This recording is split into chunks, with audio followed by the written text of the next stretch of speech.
Consumer electronics में आज का हमारा टॉपिक है इलेक्ट्रोडायनेमिक लाउड स्पीकर्स। बेसिकली जो पिछले लेक्चर में हमने देखा था वो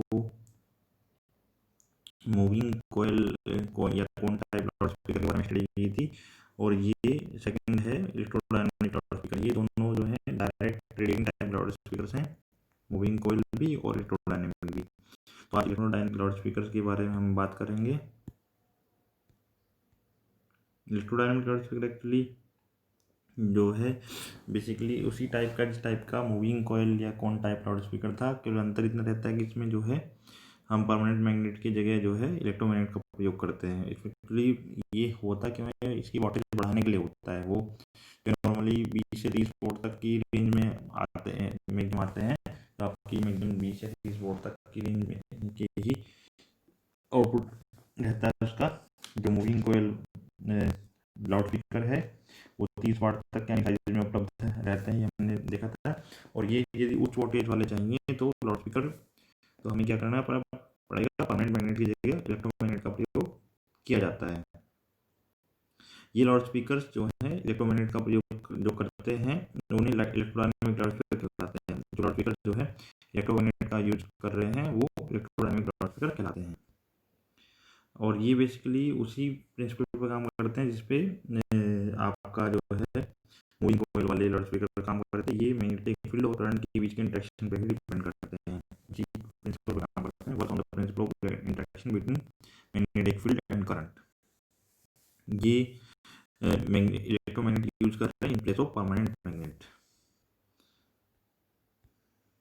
अब इसकी कंस्ट्रक्शन के बारे में देखते हैं। तो इसका बेसिक जो हमने ये देखा है कि उसकी कंस्ट्रक्शन के लिए ये फिगर है, डायग्राम का ब्लॉक डायग्राम है। इलेक्ट्रोमैग्नेट इसमें जो है फील्ड कॉइल के द्वारा प्रोड्यूस की गई है, मतलब चुंबकीय क्षेत्र जो है हमारा इसमें फील्ड कॉइल के द्वारा प्रोड्यूस किया गया। उसके अंदर एक वॉइस कॉइल रखी हुई है, और ये वॉइस कॉइल जो है इसमें जो करंट फ्लो कर रही थी कि एक्चुअली लाउड स्पीकर का काम क्या है, इलेक्ट्रिकल सिग्नल को साउंड सिग्नल में कन्वर्ट करना है। तो इलेक्ट्रिकल सिग्नल जो है इस वॉइस कॉइल में फ्लो हो रहा होगा, और ये वॉइस कॉइल से जो करंट फ्लो हो रही है और ये एक इलेक्ट्रोमैग्नेटिक फील्ड में रखी हुई है। तो इन दोनों के बीच में इंटरेक्शन के थ्रू ही हमें जो है वाइब्रेशन मिलेंगे, और वाइब्रेशन से डायफ्राम वाइब्रेट करेगा और ये साउंड वेव में कन्वर्ट होगा। ये कौन के थ्रू जो है ट्रांसमिट हो रहा है एयर में। ये डस्ट कवर है, प्रोटेक्टिव कोन ऑफ फ्रेम और बास्केट अप्लाई की गई है। सपोर्टिंग स्प्रिंग भी लगे हुए हैं। ये स्पाइडर स्प्रिंग है, सपोर्टिंग स्प्रिंग है। ये कंस्ट्रक्शन देख सकते हैं। जो कंस्ट्रक्शन है इसमें फील्ड कोयल के द्वारा इलेक्ट्रोमैग्नेट और वॉइस कॉइल में रखी हुई है। डायफ्राम से वाइब्रेशंस के थ्रू जो है कोन के थ्रू एयर में जो है साउंड जो है ट्रांसमिट हो रही है। अभी कंस्ट्रक्शन में हमने केवल डायग्राम देखा, इसको थोड़ा सा पॉइंट वाइज देख लेते हैं।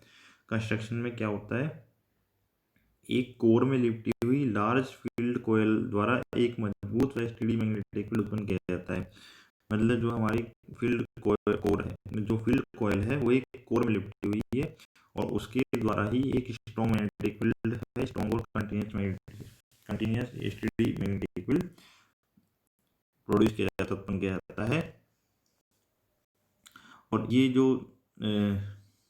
इसमें इलेक्ट्रोमैग्नेट है वो किस टाइप की बनेगी वो देख लेते हैं।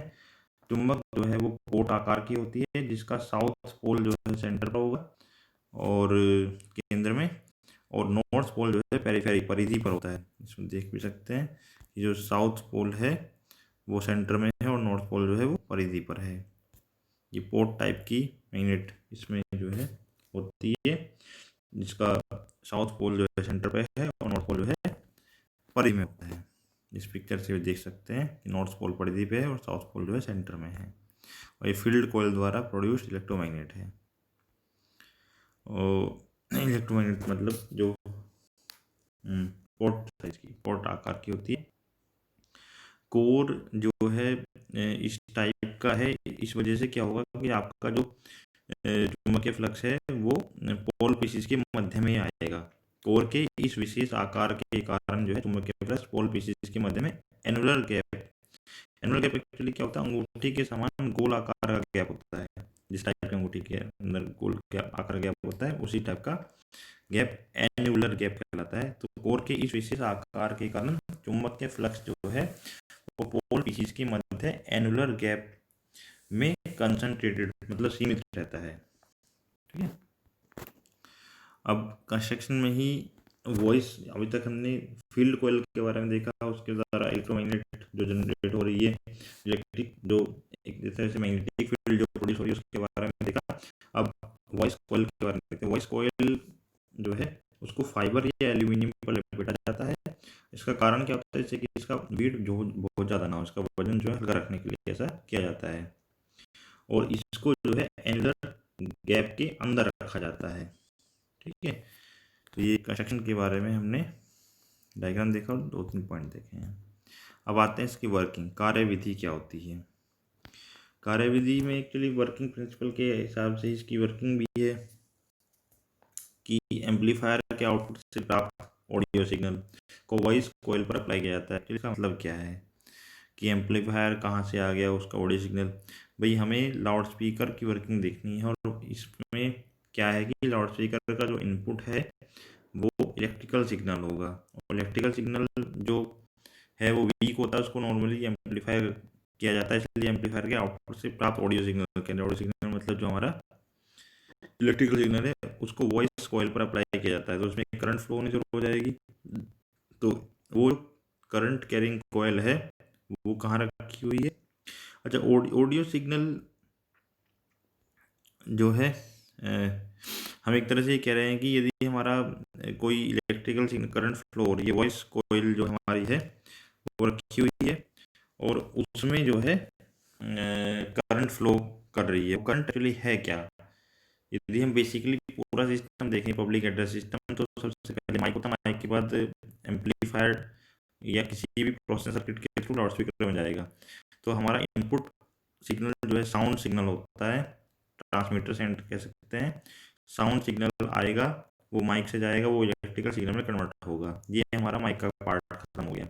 लेकिन अब लाउड स्पीकर को यदि देखेंगे तो उसमें है क्या, वो इनपुट जो है एक तरह से एम्पलीफाइड वर्जन देना पड़ेगा ताकि वो लाउड स्पीकर को ड्राइव कर सके। तो इलेक्ट्रिकल सिग्नल माइक से आया था उसको एम्पलीफाइड वर्जन देना होगा, इसलिए कह रहे हैं कि एम्पलीफायर के आउटपुट से जो प्राप्त ऑडियो सिग्नल इलेक्ट्रिकल सिग्नल है वो वॉइस कॉइल पर अप्लाई किया जाता है लाउड स्पीकर की, और वॉइस कॉइल में जब करंट फ्लो होगी तो उससे क्या होगा, एक जो है वेरिंग मैग्नेटिक फील्ड उत्पन्न हो जाता है। यह सिग्नल एक परिवर्ती मैग्नेटिक फील्ड उत्पन्न करता है।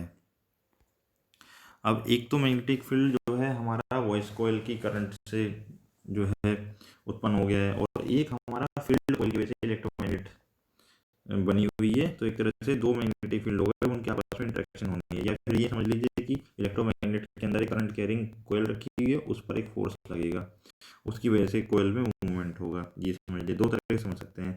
या तो ये समझ लीजिए कि इलेक्ट्रोमैग्नेट के अंदर जो है जो कॉइल रखी हुई है वॉइस कॉइल, उसमें करंट फ्लो कर रही है, तो करंट कैरिंग कंडक्टर है एक मैग्नेटिक फील्ड में रखा गया है, उस पर एक फोर्स लगेगा।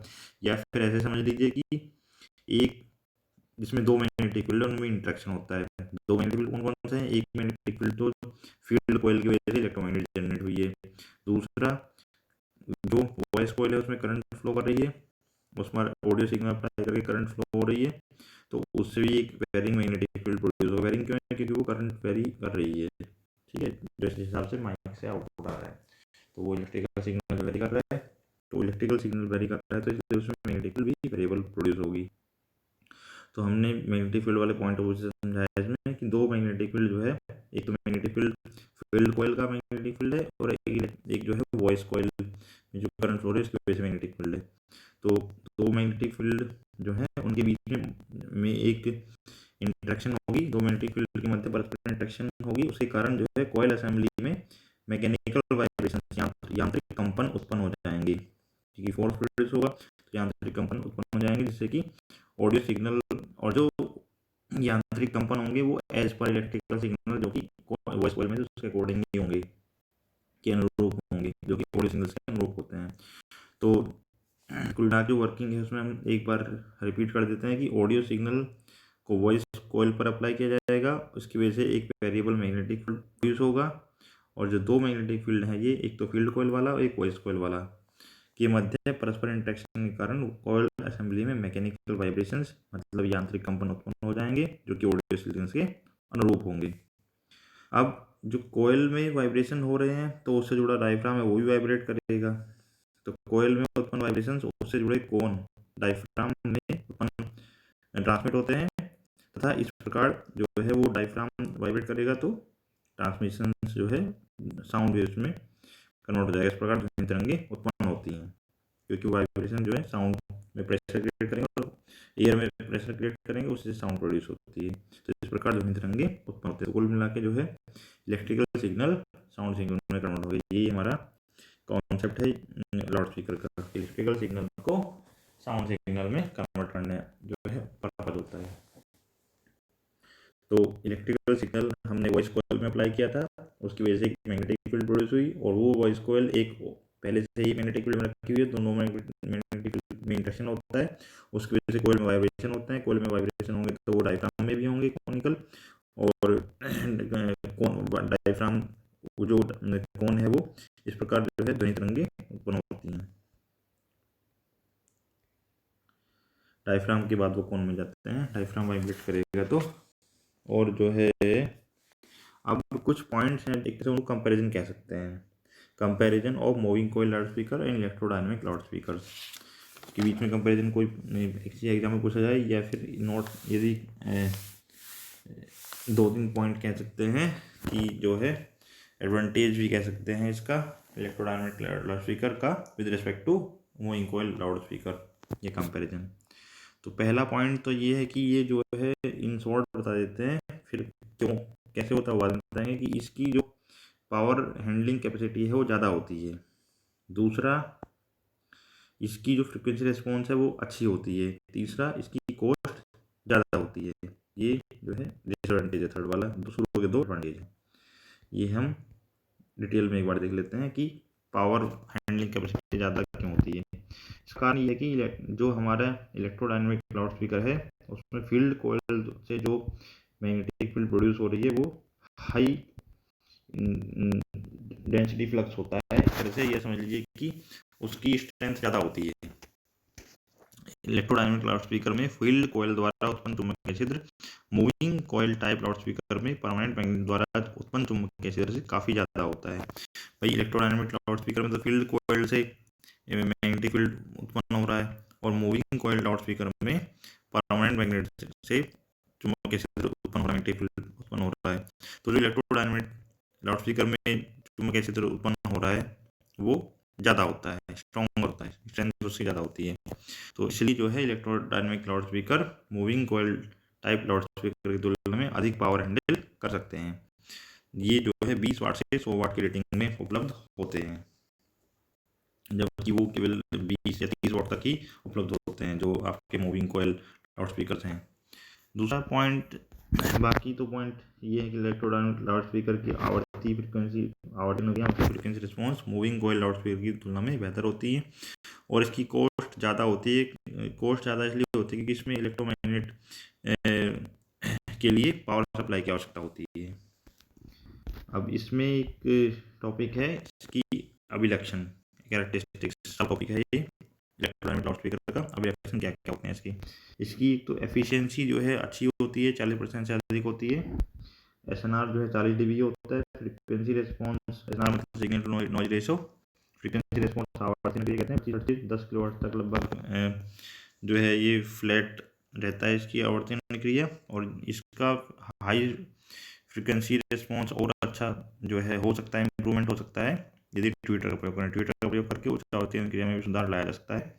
डिस्टोर्शन की बात करें, विरूपण जो है 5% से कम होता है। डायरेक्टिविटी जो है वो ओमनी डायरेक्शन है लो फ्रीक्वेंसी के लिए, और लेकिन हाई फ्रीक्वेंसी पर इसका रेडिएशन हॉर्न के अक्ष के चारों ओर सीमित हो जाता है। किंतु उच्च आवृत्ति पर रेडिएशन हॉर्न के अक्ष के चारों ओर सीमित हो जाता है। वैसे ये लो फ्रीक्वेंसी पर ओमनी डायरेक्शन होता है, मतलब सभी दिशाओं के लिए इसका आउटपुट सेम होगा। डिस्टॉर्शन 5% से कम होता है। सिग्नल टू नॉइज 40 dB होता है। एफिशिएंसी 40% से अधिक होती है। फ्रीक्वेंसी रिस्पॉन्स 25 हर्ट्ज से 10 किलोहर्ट्ज के बीच में लगभग फ्लैट रहता है। और टी डिवाइस है, उसको बाद में बताएंगे नेक्स्ट लेक्चर में। उसका प्रयोग करके उच्च आवर्ती क्रिया में भी सुधार किया जा सकता है, मतलब हाई फ्रीक्वेंसी रिस्पॉन्स भी फ्लैट किया जा सकता है और आगे की फ्रीक्वेंसी के लिए भी 10 किलोहर्ट्ज के बाद या लास्ट में जो है जहाँ पर कम फ्लैट है वो फ्लैट किया जा सकता है, क्योंकि इसमें लिखा है अप्रॉक्सीमेटली फ्लैट, मतलब लास्ट में बीच में कहीं गैप मतलब जैसे हो सकता है पूर्णतः फ्लैट ना हो, ठीक है, तो उसको भी सुधारा जा सकता है ट्विटर का प्रयोग करके, उसके आगे भी सुधारा जा सकता है। डिस्टॉर्शन मल्टीप्लिसिटी कम होता है, और बाकी डायरेक्टिविटी यूनिडायरेक्शनल है लो फ्रिक्वेंसी पे। हाई फ्रिक्वेंसी पे जो रेडिएशन है हॉर्न के एक्सिस के चारों ओर कंसंट्रेट हो जाता है, सीमित हो जाता है। इनपुट इम्पीडेंस की 15 ओम होती है। और इसकी कुछ एडवांटेज है और लिमिटेशंस हैं, एप्लीकेशंस हैं, वो क्या क्या हैं। लाभ जो है इसकी ये है कि इसकी कैपेसिटी जो हाई होती है, उच्च क्षमता होती है, अच्छी पावर हैंडलिंग कैपेसिटी होती है, छोटा डायफ्राम होता है। लिमिटेशन ये है कि इसकी हाई कॉस्ट होती है और इसका साइज बड़ा होता है।